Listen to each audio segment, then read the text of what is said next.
Hi all, welcome back to my YouTube channel.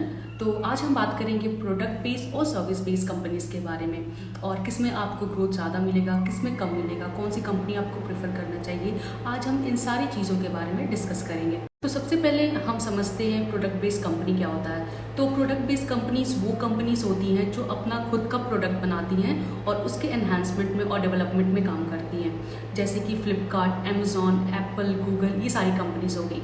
ये सारी companies product based हैं और अपनी प्रोडक्ट खुद बनाती हैं, एम्प्लॉय हायर करती हैं और खुद से उनसे स्क्रैच से चीज़ें बनती हैं। तो जैसे गूगल, हम एक एग्जांपल लेते हैं जिसके बहुत सारे प्रोडक्ट्स हैं, जैसे कि गूगल ड्राइव हो गया, ईमेल, कैलेंडर, ये सारी जो चीज़ें होती हैं उनके अपने प्रोडक्ट्स हैं और भी सेवरल प्रोडक्ट्स हैं। तो इन प्रोडक्ट्स को उन्होंने खुद बनाया हुआ है, एम्प्लॉय हायर करके उन्होंने एनहांसमेंट में, डेली न्यू फीचर्स ऐड करने में वो एम्प्लॉय ऐड करती है और ये सारी चीज़ें करवाती हैं। तो ये हो गया प्रोडक्ट बेस्ड कंपनीज़ के बारे में। अब हम बात करेंगे service based company. Based companies वो कंपनीज़ होती हैं जो कि किसी थर्ड पार्टी के लिए या फिर किसी और कंपनीज़ के लिए चीज़ें डेवलप करती हैं या फिर उनके प्रोडक्ट एनहांस करती हैं। फॉर एग्जांपल SBI या फिर HDFC वो अपने वेबसाइट्स, एप्लीकेशंस जो है वो कंपनी के थ्रू ही डेवलप कराती हैं। और जो आउटसोर्सिंग कंपनी है जैसे TCS, एसेंचर, विप्रो, ये सारी आउटसोर्सिंग कंपनी है, इनके खुद के प्रोडक्ट डेवलपमेंट पे काम नहीं चलता है। वो all over the world different clients और प्रोजेक्ट्स पे काम करते हैं। मोस्ट ऑफ द टाइम ये उन प्रोजेक्ट्स पे काम करते हैं जो कि ऑलरेडी डेवलप्ड हो गया हो और थोड़ा बहुत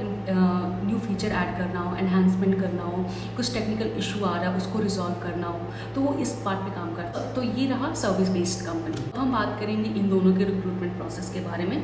तो जो सर्विस बेस्ड कंपनी होती हैं वो बल्क में लोगों को हायर करती हैं क्योंकि उनके पास प्रोजेक्ट्स ज़्यादा आते हैं और लॉन्ग टर्म के लिए भी आते हैं, शॉर्ट टर्म के लिए भी आते हैं। तो बहुत सारे लोगों को हायर करती हैं और इसमें क्या है, टेक्निकल और डेवलपमेंट दोनों स्किल्स होते हैं।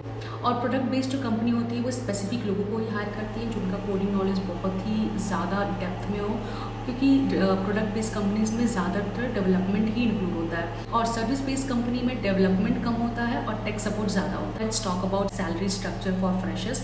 जो सर्विस बेस्ड कंपनी होती है उनका जो स्टार्टिंग सैलरी फॉर फ्रेशर्स होते हैं वो है 3.5 lakh per annum to 5 to 6 lakh per annum, इतना ज़्यादा है। लेकिन जो प्रोडक्ट बेस्ड कंपनीज होती हैं उनका जो सैलरी पैकेज आता है फॉर फ्रेशर्स वो है 6 लाख to 8 और 9 लैक्स, कभी कभी 10 लैक्स पर एनम भी चला जाता है फॉर फ्रेशर्स। अभी अगर हम इंटरव्यू प्रोसेस देखें इन दोनों कंपनीज़ का, तो जो सर्विस बेस्ड कंपनी होती है उनका जो इंटरव्यू प्रोसेस होता है वो थोड़ा लीनियंट होता है। जैसे कि आपको एप्टीट्यूड राउंड क्लियर करना होता है, सेकंड आपका टेक राउंड होता है जिसमें आपको base level basic coding at least आनी चाहिए, और तीसरा मैनेजरियल राउंड, HR राउंड, ये सब होता है जो कि बहुत लीनियंट होता है। इसमें क्या आपका एप्टीट्यूड, थोड़ा बहुत बेस लेवल का आपको कोडिंग और आपका कम्युनिकेशन स्किल बहुत अच्छा होना चाहिए, तो आप इसमें सेलेक्टेड हो जाओगे। बट जो प्रोडक्ट बेस्ड कंपनीज होती हैं उसका जो इंटरव्यू राउंड होता है वो 4 राउंड, 5 राउंड, कभी कभी 6 राउंड्स चला जाता है, depends on the company you are applying and giving interview.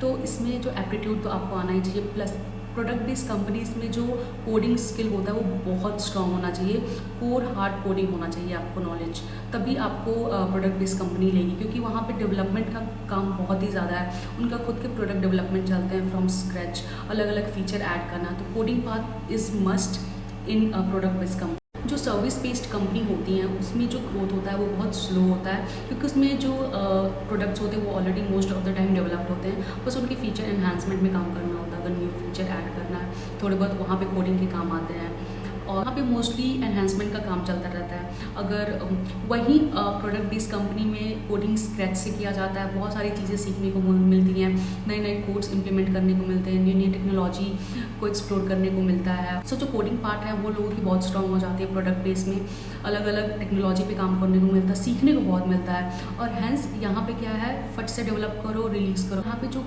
Growth rate है बहुत ही हाई होता है। So in product based company there are a lot of things to learn and develop, hence the growth rate is too high here as compared to service based company. तो अगर आपको option मिलता है product based और service based company में join करने का, अगर आपका ऑफर दोनों का होल्ड कर रहे हो तो please go for product based company. भले ही वो एक स्टार्टअप कंपनी हो, छोटी कंपनी हो, पैकेज थोड़ा बहुत कम हो as compare to service based company, but please refer product based company, क्योंकि वहाँ पे डेवलपमेंट लर्निंग चीज़ बहुत ज़्यादा होती है। आप कोडिंग में, डेवलपमेंट में बहुत स्ट्रांग हो जाओगे अगर आपने कुछ ईयर, अगर आपने स्टार्टअप कंपनी में ही प्रोडक्ट बेस में अगर आपने काम कर लिया तो।